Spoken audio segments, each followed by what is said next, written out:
and build some grinders. There are many elements that make History Channel's Forged in Fire a great show.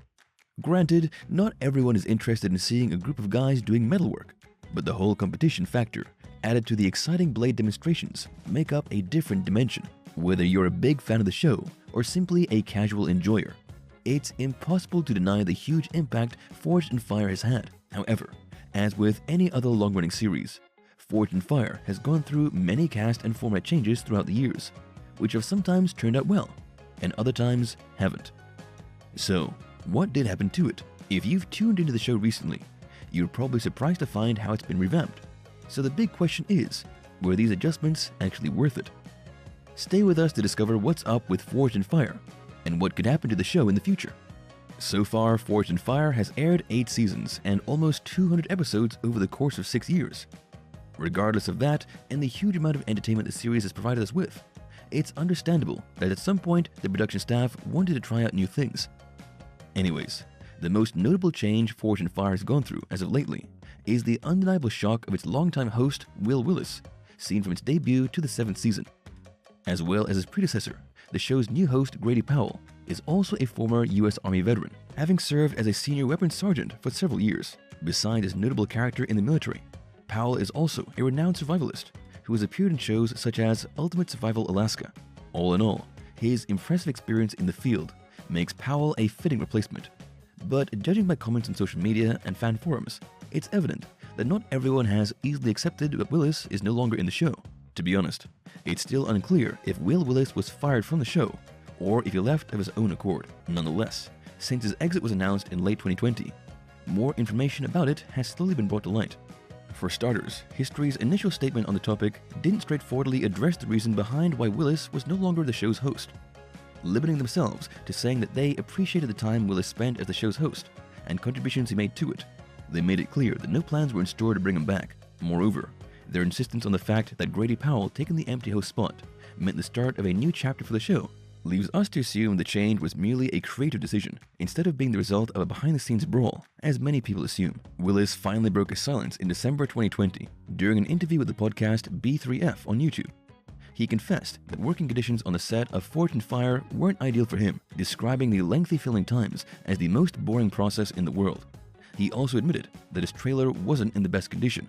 Despite his claims, the fact that Willis's word held no animosity towards the show is revealing. Besides all the speculation surrounding Will Willis's apparent firing from the show, Forged in Fire had to face other serious issues during its 8 seasons. As it happened, in late 2020, the production was accused of allowing a neo-Nazi sympathizer to appear in the show. The topic was actually initiated by the subreddit community Forged in Fire Show, on which the most punctilious viewers noted that the 8th season premiere contestant Brandon Rader was sporting tattoos which suspiciously resembled Nazism symbols. Judging by the fact that Brandon's tattoos were covered by a scarf and bandages, it's supposed that the producers were well aware of the meaning of his tattoos and requested he cover them, or on the contrary, that the producers did. The former option is generally assumed as the most possible, which only makes the show look even worse, though the negative implications of Brandon's ink symbols were just speculative. A now-deleted article posted by Metaflix confirmed everyone's suspicions about him, based on his social media photos. Finally, the episode featuring Brandon was aired, but aware of the huge backlash it could cause, the show's production deleted all promotional videos. So far, there hasn't been any reports of Forged in Fire contestants being seriously injured in the show, but it's a different story for a certain judge.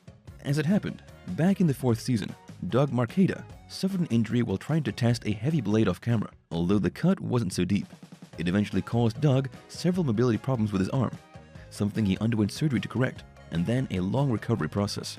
Then, with an arm not suitable to test weapons well, Doug didn't perform any blade demonstrations for a while in the show. Though being injured in such a way might be traumatic for a lot of people, Doug took the experience as a way to discover more about his health and physical limitations. In his words, the boo-boo incident allowed him to learn about my whole being and how to turn it into the best of what is left. Taking 4 months of post-operative process and a longer time to keep his fans updated on his evolution, in addition to what he described as a learning journey. It's undeniable that Doug truly teaches us many unexpected but valuable lessons on perseverance and patience. Despite not being part of the Forged in Fire cast anymore, all the years Will Willis hosted the show inevitably led him to become its most well-known face. Knowing that he's no longer in the series, many people genuinely wonder what's up with him. Fortunately for his fans, the former Army veteran, is doing more than well nowadays. In 2017, Will married his longtime girlfriend, Crystal, with whom he welcomed their first son, Flash Orion, in March 2020. Though Will already had 2 sons from a previous marriage, the birth of Orion was at first suspected to be the cause of his absence from the show. This theory was proven wrong, but it wasn't far-fetched to think that he wanted to take a break from TV to focus on his small family. While his wife Crystal is a visual artist who also works as a real estate agent, it's unknown what ongoing projects Will might be working on. As seen on his Instagram page, he's lately spending his time fixing up his auto and sharing political opinions. Although his future on TV is unknown for now, it's surely a relief to his fans that he hasn't disappeared completely from the public eye. Every fan of Forged in Fire knows who the veteran mastersmith Jay Nielsen is. He's been in the series since the start, and although he's taken some breaks from it due to health problems, he's still pretty much active, both in the show and in the blade-making business. Jay Nielsen's role in Forged in Fire isn't that of a judge, but of an expert, testing and examining weapons made by the show's contestants. He also owns Mountain Hollow, an online shop in which he sells his blacksmithing creations directly out of his workshop in Pennsylvania's mountains. On his active Instagram account, Jay also offers free advice on the art of knife making. Additionally, Jay Nielsen often makes public appearances in blacksmith events and art conferences. Besides appearing as an expert blacksmith in the show from time to time, Ben Abbott holds the honor of having twice won the Forged in Fire competition. His knowledge is a mix of self-taught techniques, the knowledge other experts have passed down to him, and a lot of practice. Ben Abbott sells his knife creations through his online shop, Ashgrove Forge, and takes custom orders. However, the latter service is not always available due to the heavy number of commissions he gets. Ben made his comeback to Forged in Fire during its 8th season as a judge, and will probably continue to do so in the future. Another well-known name to any fan of Forged in Fire is definitely Doug Marcaida, the expert martial artist, weapon specialist, and former military man. His self-named online shop isn't limited to selling only knives, but includes other interesting items for his fans, such as apparel and accessories. Interestingly enough, Doug also sells online courses of a variety of techniques developed by himself. As well, his academy, Marcaida Cali, offers martial arts courses taught by experts from places all over the world, such as Mexico, Greece, Italy, and of course, from the US. When it comes to weapons, these are items such as knives, trainer combos, and impact weapons. Nowadays, Doug is still an active Forged in Fire weapon specialist. Unlike his fellow cast members, David Baker is not a former military man. However, his expertise in arms is not to be underestimated, considering that his knowledge of history and weaponry replication is enviable. Out of all of the cast members, David is the one who's probably had the most prolific career on TV as an expert in weapon fabrication. David has appeared in shows such as Deadliest Warrior and More Extreme Marksman, and has also worked for the art department of several productions, including Beowulf, Legion, and the NCIS Los Angeles series. Interestingly, David has acted in several movies too, including The Hunted and Scary Tales. And while these roles weren't memorable enough for him to make a name for himself in Hollywood, it was thanks to these that he was able to step up some levels in the industry. While David doesn't have an active online website as of yet, he often showcases his crafts on his social media.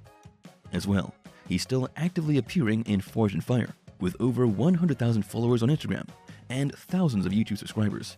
Jason Knight's name as a bladesmith expert goes well beyond the fame he gained through his few appearances in Forged in Fire. Through his Knight Forge studio, Jason offers not only a wide variety of self-made weaponry for sale, but his course, Forge, is one of the most sought after in the field, offering both online and personal classes. Jason's over 20 years of experience in the field make his renown as a master worthy of envy. Jason's fame is so huge that personalized merchandise of his brand is available for sale. As well, his YouTube channel has amassed over 4 million views thanks to his knife-making video series, which often features other bladesmith experts, including some of his former Forged in Fire cast members. Arguably, every TV show is at risk of being cancelled at any point. While normally, this is related to low ratings, other factors, such as internal problems between the cast or production staff, huge scandals, lawsuits, or simply being aired for far too long, could result in the end of a reality series. Forged in Fire hadn't been at fault of any of the aforementioned issues until its 8th season, when audience ratings went downhill. Following reports by Showbuzz Daily, the series was listed the 33rd best original cable telecast with 0.14 audience points in its season finale, which is a big drop considering back in its 7th season, it held 15th position with 0.22 points. These negative changes could be logically attributed to Will Willis's exit from the show, but admittedly, It's still early to determine if this puts Forged in Fire at risk of being cancelled. In fact, for such a long-running series, it would be more logical for the production to try new strategies to put ratings on the rise again, before even considering ending the show altogether. No doubt the continuation of the series or not will soon become apparent. Thank you for spending some time with us. Make sure to like and subscribe so you never miss another video. We also handpick these videos which we recommend you watch next. You can talk to us on all social medias or ask a question in the comments below. Thank you for being with us, and we'll see you back tomorrow.